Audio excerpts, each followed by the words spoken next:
Welcome to Grace City Church. We're so glad that you are here with us, and we are still in our series, Adulting.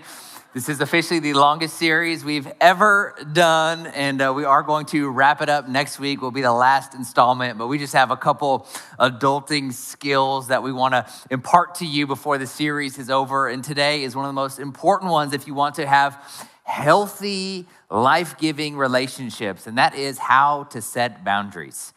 You know, when kids learn how to say no, like toddlers, it can be a very frustrating parenting time because it seems to be the only word that they want to use. My son, Ezra, my youngest, recently went through that phase, and he knew a lot of words. He would say them one time and only one time, but there was one word that he just kept repeating over and over again, and it was the word no. He used it for everything, including things that he wanted. So he'd be like, do you want yogurt? He's like, no. And so I'd put it in the fridge, and he'd start crying. And I'd have to give it back to him. But it was so frustrating. But it's actually a good thing when kids learn to say no because they're actually learning how to set boundaries. See, for the first couple months of a baby's life, that baby cannot distinguish itself from its mother. But around 4 or 5 months of age, the baby begins to recognize that it, in fact, is a separate person.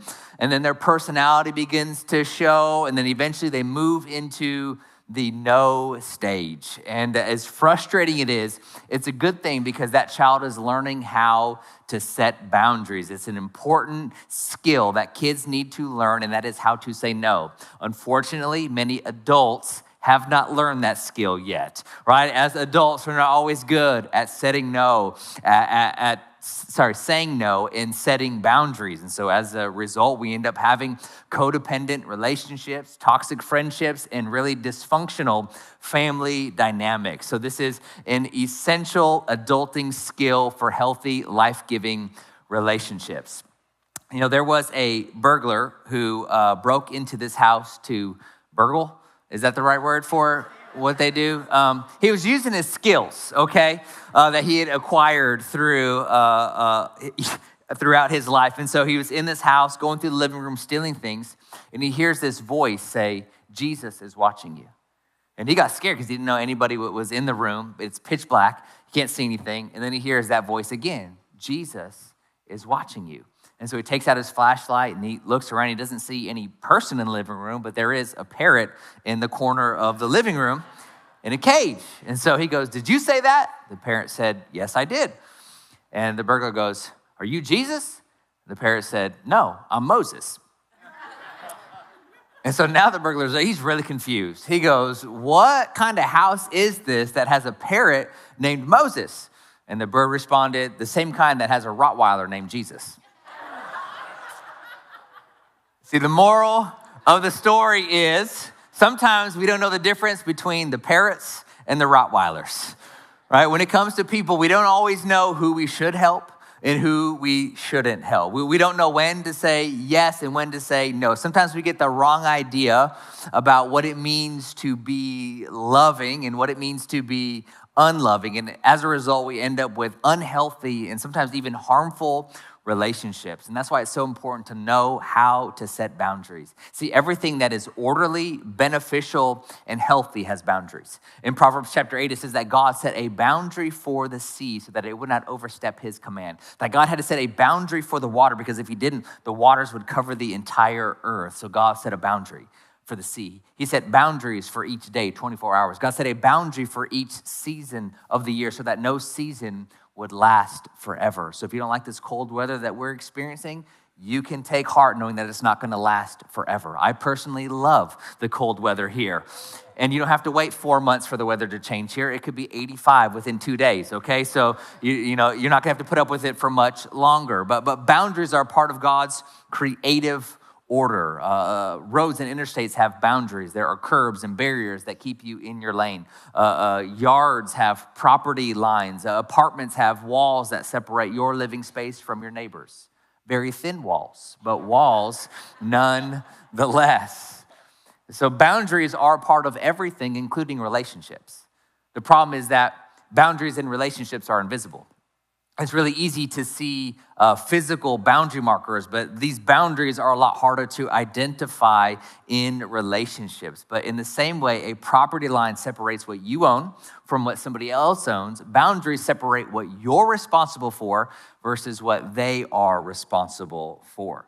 So it's my responsibility to take care of my yard, and it's my neighbor's responsibility to take care of their yard. So when I'm raking up the leaves, I will go right up to the boundary line, my property line, and I will rake those leaves and only those leaves. I have never once raked my neighbor's leaves. Some of you, you're judging me right now. I can feel the judgment coming off of you. He doesn't rake my leaves either, okay? We have this agreement. He takes care of his yard. I take care of my yard. I guess we have a bunch of saints running around here just raking everybody's leaves. Feel free to come by my neighborhood, okay? And rake my leaves before you come judging me about how I take care of my yard and my neighbors, okay? But a boundary in relationship helps define what's in your yard versus what's in their yard. It separates what you're responsible for and what they are responsible for. So what is in your yard relationally speaking? Number one, your feelings are in your yard. Your emotions are your responsibility, and you are not responsible for how anybody else feels. Well, they made me so mad. No, they're not responsible for your anger. You are responsible for your emotions. Right? Has somebody ever tried to take responsibility for the way somebody else feels? Like maybe somebody was miserable and you made it your responsibility to make that person happy. Has anybody ever done that? Anybody ever done that? Yeah, raise your hands if you've done that, please. I guess, keep your hands up in the air, please. I guess the rest of you are all just totally healthy people wondering what you're doing in such a dysfunctional church. All right, hands up, please, hands up. I'll take and put it down in a second. Or if your hands are up, or more hands are going up. Okay, if people don't have their hands up, look around. That's what denial looks like. That's what denial looks like on a person's face. We have all done this. We've all made it our responsibility to bring happiness to somebody else, to change their emotional state. How did it work out for you when you tried to do that? Not good, right? It did not work. In fact, you probably ended up feeling miserable trying to make that miserable person happy. Why? Because you cannot take responsibility for how somebody else feels. Your actions and your behavior, those are in your yard. How you react to situations, that's also in your yard, which means the consequences for your decisions and your behavior are also in your yard. No one else is responsible for your decisions, and nobody else should carry the consequences for your decisions. The responsibilities that God has entrusted to you are also in your yard. And so, paying your bills, taking care of your family, your kids, like all those things, those are all in your yard. And so a boundary helps distinguish what you need to do from what others want you to do. And I found that many times, especially as followers of Jesus, they often have difficulty saying no to people who ask for their help because they feel like somebody who's in help, somebody who's experiencing a need, that they should always be the one to respond and to meet that need. And so they never say no. But Jesus often said no. In fact, in Matthew chapter 12, Jesus is teaching inside of a house, and his family is outside, and his family, they need something from Jesus. And Jesus ignores them and continues to teach. And finally, the crowd is like, hey, Jesus, your family's out there. They need to talk to you. And Jesus essentially says, no, I'm not going out there to talk to them. In fact, my family are the ones who are doing the will of God, and he just continues to teach. And so Jesus told his own mother, his own family, no. So Jesus, the most loving person to ever exist, told people no. You don't have to say yes to every single person who asks for your help. In fact, if you say yes to every single person who asks for your help, you'll end up missing what you're supposed to do because you're too busy doing what everybody else wants you to do. And so a boundary is a firm no that protects an important yes. See, some people think boundaries are about being selfish. It's not about being selfish. It's about protecting what's most important. And so we have a lot of people who ask for money from our church. And we give and support tons of organizations.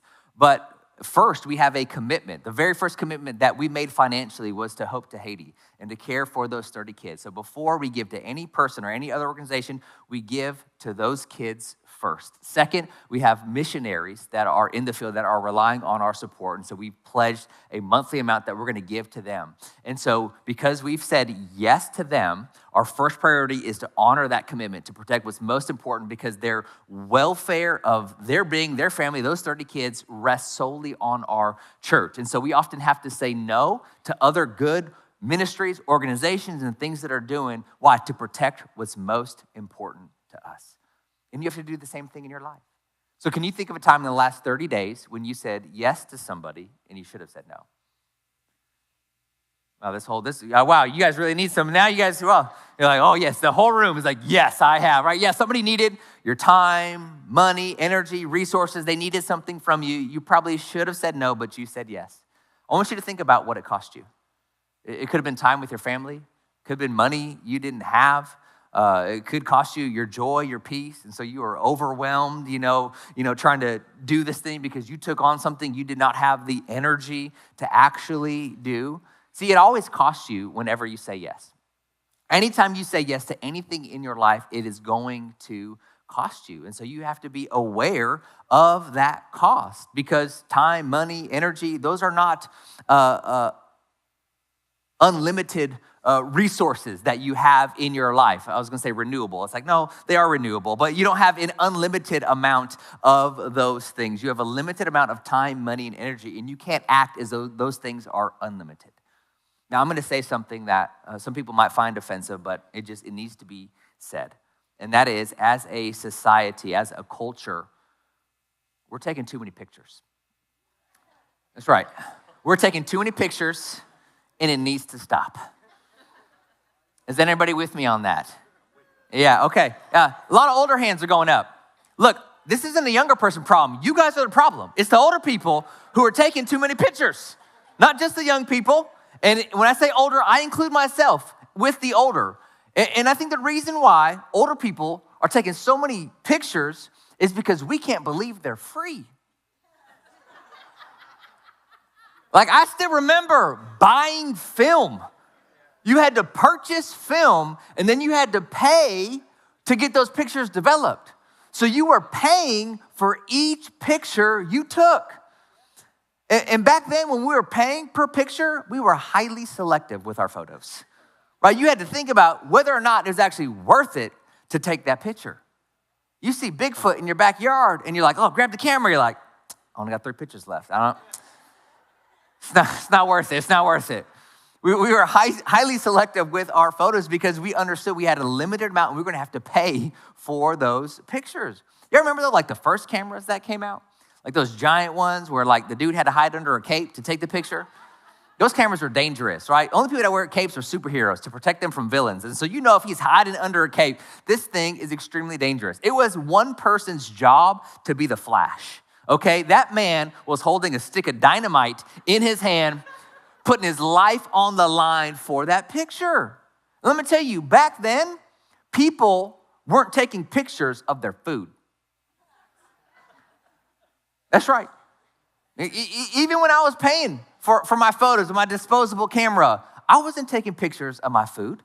I don't care how good that cheeseburger was. Nobody was taking pictures of their food when we were paying for film. We were highly selective because we understood we do not have an unlimited amount of photos. We have a limited amount, and so we're gonna take the pictures of what matters most. You have to understand your time, money, resources, they are not unlimited. You have a limited amount that you can give, which is why you need boundaries, right? You need to know how much something costs before you say yes, and you need to be aware of whether or not you have enough to cover the bill. And here's the thing. Sometimes you're in a place where you can say yes, where you can loan your time, your talent, your expertise, whatever it is. You have something that you can give to help another person, and we should all be doing that. That is a good thing. If you are not giving away your time, talent, and treasure to other people, you're a selfish human being, and you need to stop it, okay? We should be giving those things away to people when we have them. The problem is that there are some people who say yes to every single person who asks for their help, and so they are completely depleted. because they're saying yes to every person, right? You cannot meet every need. You can't say yes to every single person who asks for your help, and that's why you need boundaries. So boundaries is a firm no that protects an important yes. It's not about being selfish. It's about saying, I can't say no to this because I've already committed to say yes to this. I have responsibilities and things over here that I have to manage. All right, boundaries define how much access you allow someone or something to have into your life. Here is an example of boundaries. And so these are all the people, the things that have access to our lives. And these are the things that make life fun, enjoyable, meaningful. These are all good things. And this is a picture of what somebody with healthy boundaries looks like. Notice there's enough room for that person to grow. There's enough room for all those relationships and those spaces to grow before they start to bleed over into one another. This is what a person with healthy boundaries looks like. I know some of you are looking at this, you're like, well, I thought when you get married though, two become one, and so how come you got, your spouse in a separate bubble? Yes, two become one, but you're still an independent individual. And so you still can't control how your spouse feels or what your spouse does. And if you think you can, we have a psychiatric place that we can commit you to after this service, because that ain't gonna work, okay? And so this is what a person with healthy boundaries looks like, and this is what a person who has no boundaries looks like. And so as you can see, there is no room for, some of you feel like that right now. Just looking at that picture gives you anxiety because you're like, oh my God, that's my life right now. Right? This person, their time, their talent, their church, it's all being consumed by these people in their life. So there's no room for them to grow spiritually and to engage and to fulfill all the responsibilities that God has entrusted to them because of all of these other people and things. And not only that, but notice that these circles boundaries are being crossed over, and so they're starting to bleed over into the other areas of your life. And so there's not a clear distinction between your family and your spouse, between your spouse and your kids, between your kids and your friends and your church. They all just mesh together in one ball of dysfunction. And here's the thing, it doesn't take a lot to go from the first picture to this one right here. Sometimes all it takes is a promotion at work, a family member who goes through a crisis, a high maintenance friend moving from 1 kid to 2 kids, and your life can quickly start to look like this. But this is not the majority of the people in this room. The majority of people are fairly decent at setting boundaries, so you might be good in some areas, but there is one particular area where you're not setting a boundary. So your life might look more like this one here. Okay, this service right here, I guess. All right, no other service responded that way. They're like, all right, I'm showing. It's like, how did you look at my life and actually create a diagram for it? Okay, this is what I do during the week, okay? But work is all consuming in your life. So there is not enough room for you to grow, for you to breathe and catch your breath because work is all consuming. Notice your spouse and your kids, they barely have any space in your life. You don't have enough room for them because of work. But not only that, notice there's absolutely no room whatsoever for your family, for friends, for church, for you to use the gifts that God has given you to serve other people, for other things in your life, because work is all consuming. And this is why boundaries are so important. Setting boundaries isn't about being selfish. It's about being a good steward of what God has given you. Song of Songs 1:6 says this. I don't usually quote the Song of Songs in my Sunday morning messages. It's a different person who teaches on that book, okay? And I'm not that guy. But I will quote it today. Here we go. My brothers were angry with me. They forced me to care for their vineyards, so I couldn't care for myself, my own vineyard. And I think this is a picture of many people. They're so busy taking care of somebody else's vineyard that they're neglecting themselves and their own vineyard. Right? They're so busy taking care of their neighbor's lawn that they're not taking care of their own.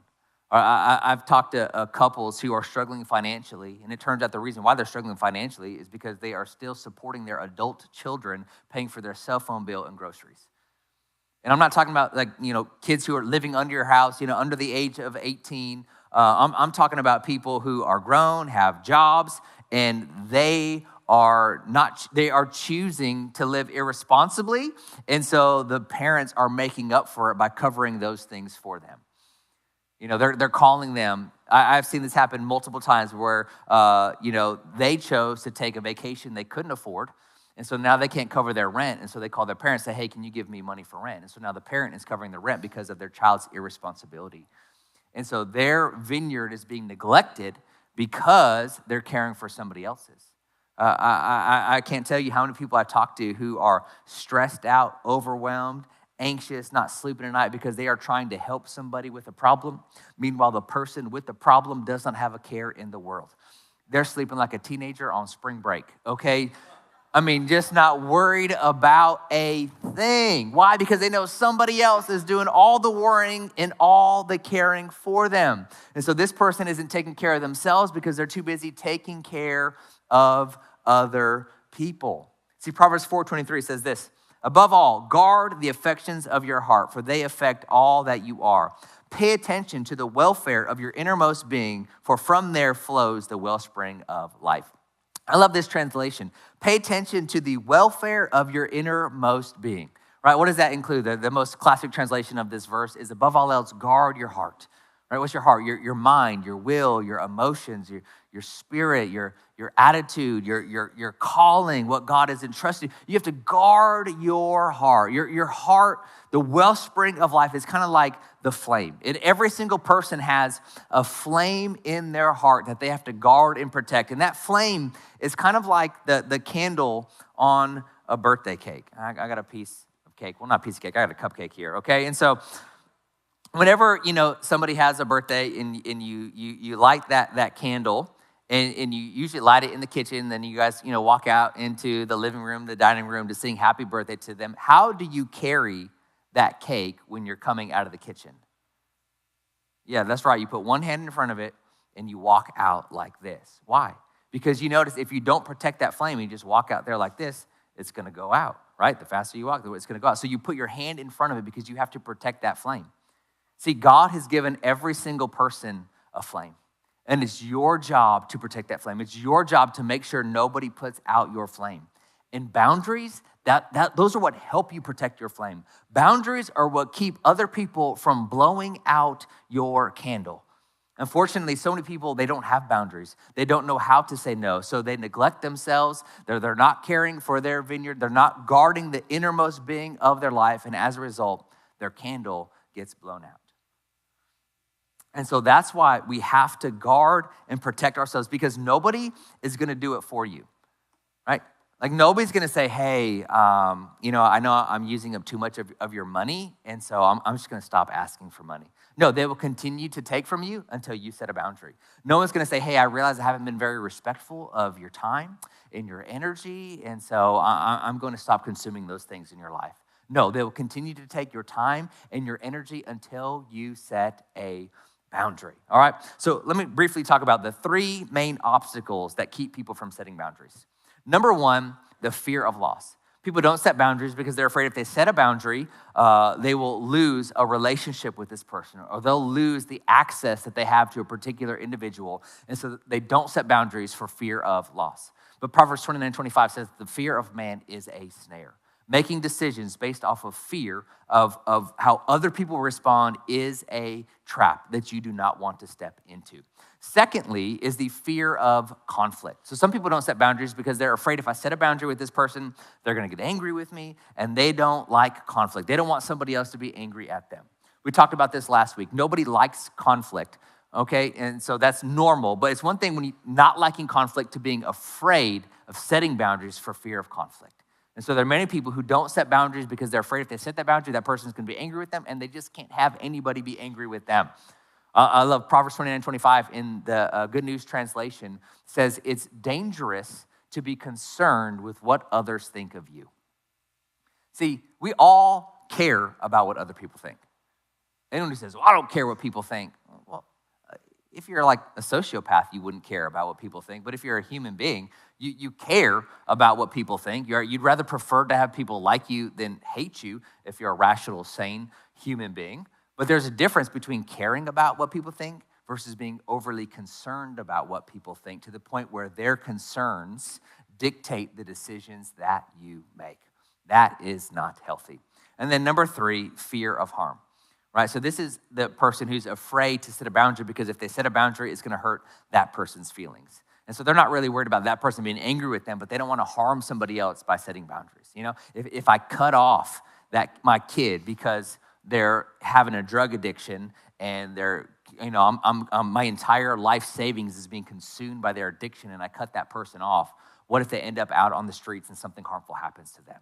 And so they're afraid of setting a boundary because it might harm that other individual. That's an extreme case, but it could be something as simple as, I don't want to set a boundary because I don't want to hurt that person's feelings. And so it's out of concern for the other person, not necessarily a fear of conflict.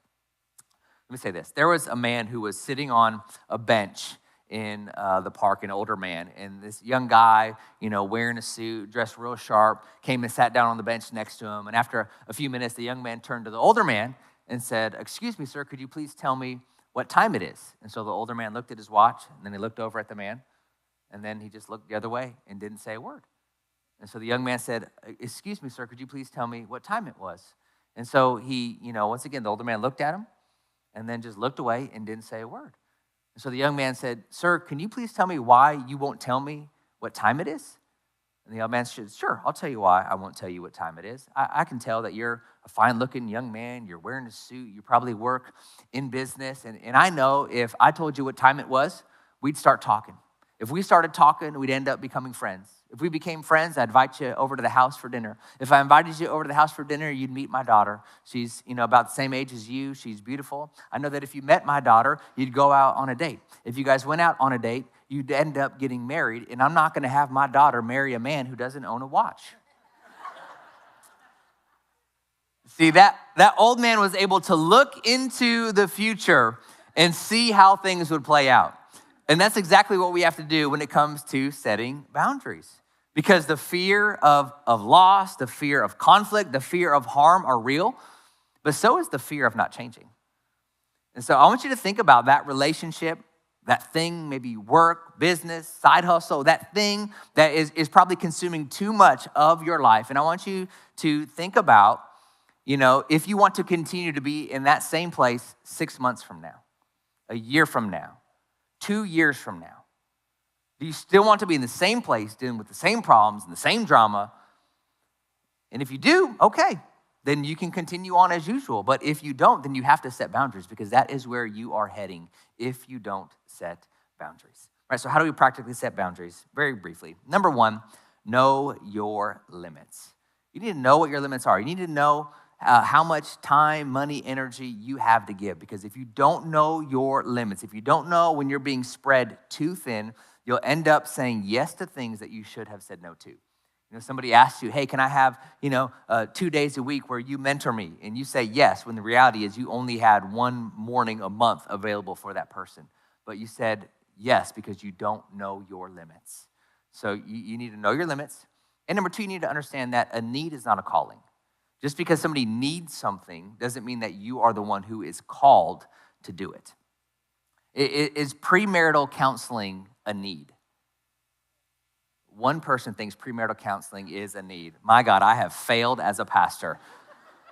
Yes, for the love of God, premarital counseling is a need. All right, couples, relationships, especially early on, are a hot mess. You need all the help you can get. Marriage is going to be the hardest thing you'll ever endeavor to do on your own. You need as much wisdom, advice, and counsel before you start that thing as you can possibly get, okay? So let me ask this question again. Is premarital counseling a need? Yes. Okay. Is it a good need? Yes. All right. Is it something that I personally do? No. You guys are real firm on that. You're like, no, he does not. In fact, I should not be doing that. And that you'd be absolutely right in your estimation. So even though it's a need and it's a good need, it's not something that I do because I'm not qualified to do that. And so we have people that come to us all the time and ask if the church offers that, and we refer them to professionals who know exactly what they're doing, because that is outside the realm of my expertise and my calling.